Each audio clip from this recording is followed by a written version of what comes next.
থাকে। এটা আমাদের জীবনের অভিন্ন অংশ।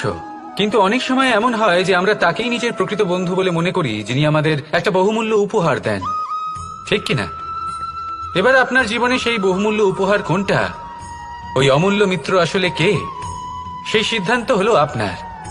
কিন্তু যদি আপনি আমাকে জিজ্ঞেস করেন তাহলে আমার মতে স্বর্ণ, হিরে, মুক্ত, ধন এগুলো বহুমূল্য নয়। বহুমূল্য হলো সঙ্গ, যখন আপনি একা হয়ে যাবেন; সময়, যখন আপনার তাকে প্রয়োজন হবে; সমর্পণ, যখন আপনার বিশ্বাসের প্রয়োজন পড়বে। যে মানুষ আপনার প্রতি এই 3 গুণ প্রদর্শন করেন, যিনি আপনার কঠিন সময়ে আপনাকে অবশ্যই সঙ্গ দেবেন, যখন আপনার প্রয়োজন পড়বে আপনাকে অবশ্যই সময় দেবেন, আপনার প্রতি সম্পূর্ণ সমর্পিত থাকবেন, সেই হলো আপনার আসল মিত্র, সেই হলো আপনার প্রকৃত বন্ধু। কারণ সত্যি বললে বন্ধুত্বের